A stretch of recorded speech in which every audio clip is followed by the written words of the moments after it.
It started with laughter beneath a magnolia tree, a little boy playing outside the way kids should.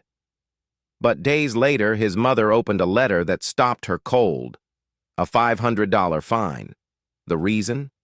Her son's so-called offensive behavior for touching a tree. That's when this mom decided. Enough was enough.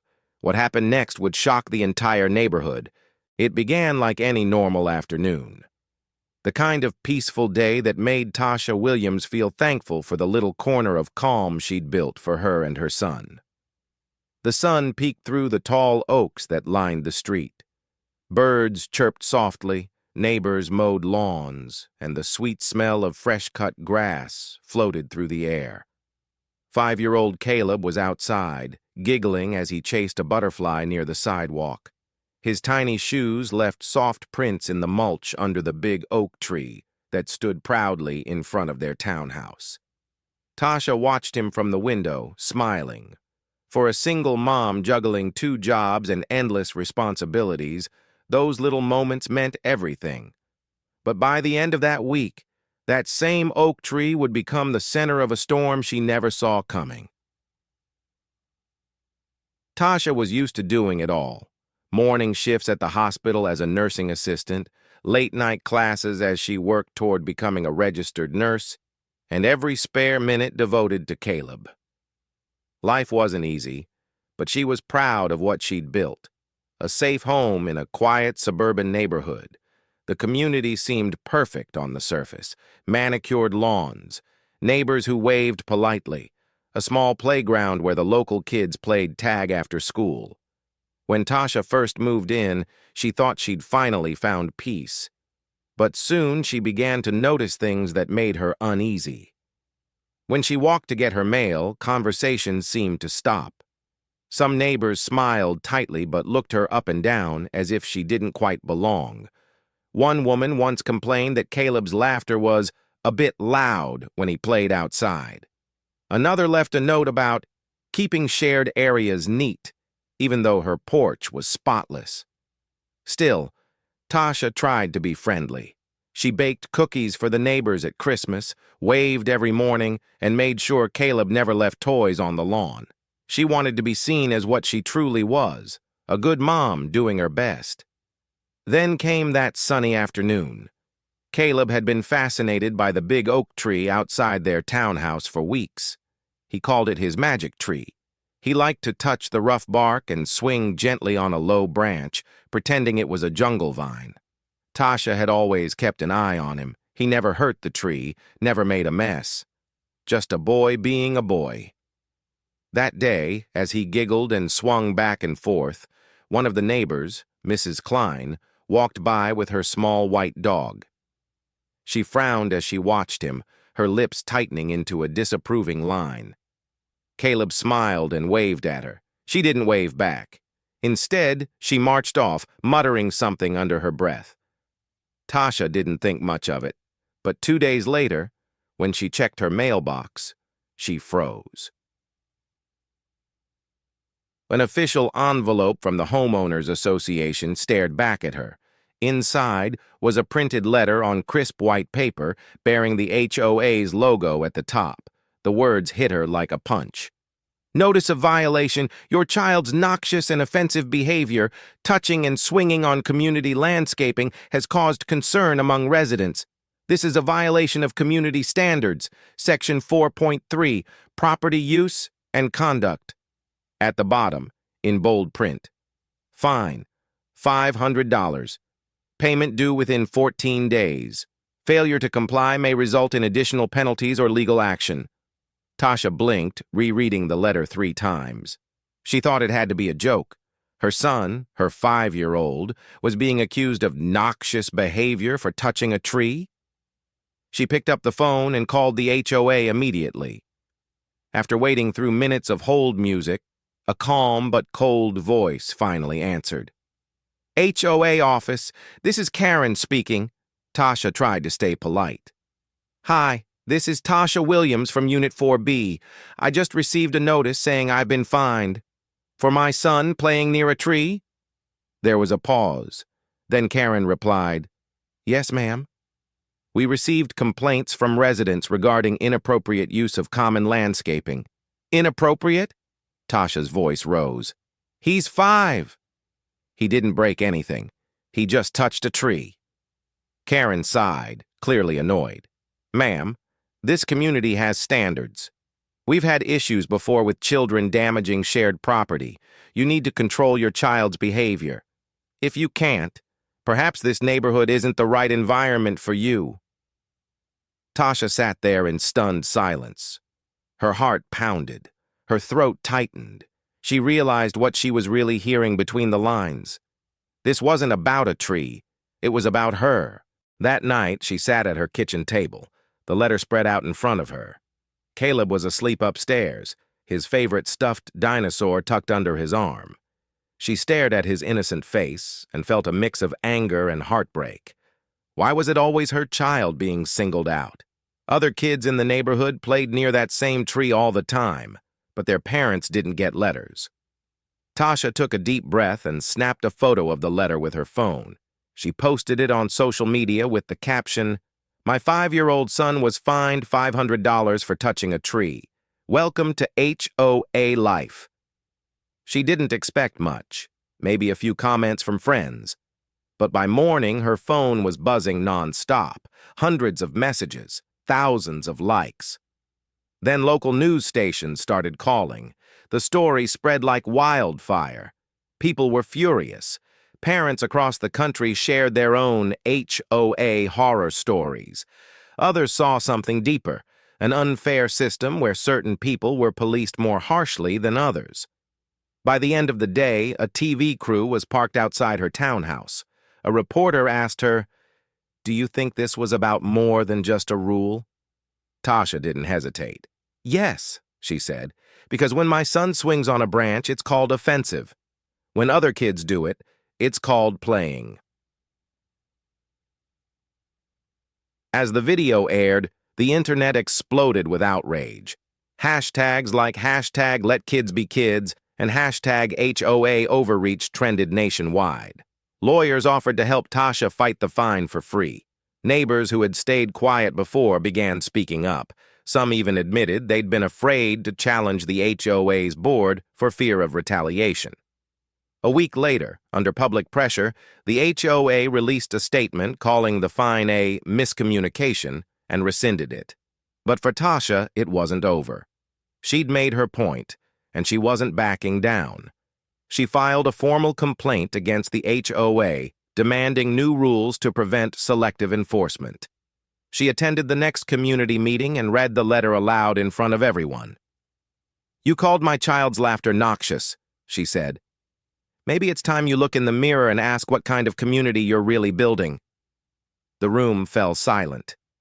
And for the first time, Tasha felt something shift. She wasn't just a single mom fighting a fine. She was a mother standing up for her son's right to be a child. Because no rule, no letter, and no standard of behavior should ever steal the joy of a 5-year-old laughing under a tree. Tasha Williams had worked hard, really hard, to buy her small townhouse in a quiet suburban community. It wasn't fancy, but it was hers. The pale gray siding gleamed in the morning sun, and the little patch of grass out front was neatly trimmed every weekend, even if it meant mowing after her night shifts. As a single mother, Tasha was used to doing everything herself. By day, she worked as a nursing assistant at a nearby hospital, comforting patients and lifting spirits. By night, she took online classes, working toward her dream of becoming a registered nurse. Most nights, she'd fall asleep at her desk, a cup of cold coffee beside her and medical textbooks sprawled open. But every morning, when she saw her 5-year-old son, Caleb, smile, she remembered why she kept going. Her dream was simple, to give Caleb a safe place to grow up, a place where he could laugh, play, and just be a kid. The neighborhood looked like something out of a real estate commercial. Perfectly manicured lawns, white picket fences, shiny mailboxes in a straight row. Every driveway had a polished SUV or hybrid car. There was even a small playground just down the street with cheerful blue slides and a swing set that creaked in the wind. It looked perfect, but it didn't feel perfect. From the day she moved in, Tasha could sense something was off. It wasn't anything loud or obvious, just a feeling.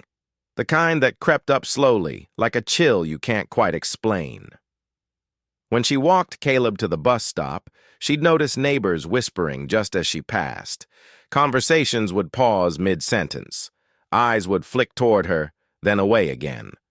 At the first HOA meeting, she sat quietly in the back, hoping to meet people, maybe even make friends. But when she introduced herself, the smiles felt tight, forced. The HOA president, a woman named Linda Klein, simply nodded and said, "Oh, you're in 4B, right?" Her tone made it sound like an accusation rather than a greeting. Tasha told herself it didn't matter. People took time to warm up. Maybe they just weren't used to newcomers. Maybe it wasn't about her at all. She was determined to see the good in everyone. One Saturday afternoon, as Tasha folded laundry in the living room, Caleb peeked through the window blinds, his eyes lighting up. "Mommy, can I go outside?" he asked. "Just for a little while, baby," she replied, smiling. "Stay where I can see you." Caleb nodded eagerly and ran out the front door, his sneakers thumping down the steps. He loved the big oak tree near the sidewalk. Its branches stretched wide and strong, and in his mind it wasn't just a tree. It was part of his adventure world. Sometimes he pretended it was a castle tower. Other times, a pirate ship's mast. That afternoon, he decided it was a jungle vine. He reached up and grabbed a low branch, swinging gently back and forth, giggling with every sway. The bark felt rough and warm under his hands. Birds chirped above him.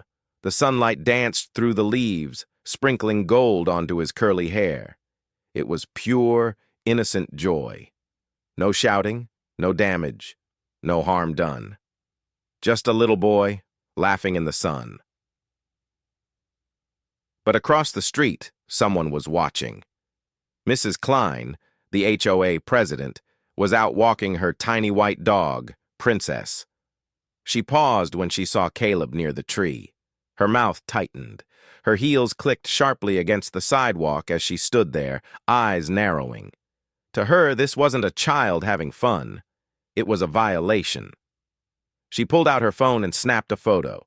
Caleb waved at her with a big smile. She didn't wave back. Instead, she muttered something under her breath and tugged Princess's leash. Inside the house, Tasha didn't see any of it. She was humming softly, folding the last few shirts, thinking about dinner. It wasn't until Caleb came back in, cheeks flushed and eyes glowing, that she even thought to ask, "Have fun out there, baby?" "Yeah," he grinned. "I was swinging on the magic tree again." She chuckled. "Just be gentle with it, okay?" He nodded. "I was." "I didn't break it. The tree likes me." Tasha smiled. "I bet it does." If only she knew that in less than 48 hours, that same tree and her son's innocent laughter would become ammunition against her. The next day, she noticed something strange. A couple of neighbors who usually waved just gave her curt nods. One woman across the street avoided eye contact entirely. When Tasha smiled, the woman turned away. That evening, as she watered her small row of flowers, Mrs. Klein strolled by again. "Evening?" Tasha greeted politely. Mrs. Klein barely looked at her. "Yes, well," she said curtly, "we need to make sure everyone follows community rules, especially regarding common areas." Tasha frowned, confused. "Of course," she replied. "Is there a problem?" Mrs. Klein gave a thin smile. "Let's just say, the landscaping is not for climbing." Before Tasha could respond, Mrs. Klein walked away, her little dog trotting beside her like royalty. Tasha stood frozen for a moment, hose still running. A weird, uneasy feeling prickled at the back of her neck. That night, she tucked Caleb into bed and replayed the conversation in her head.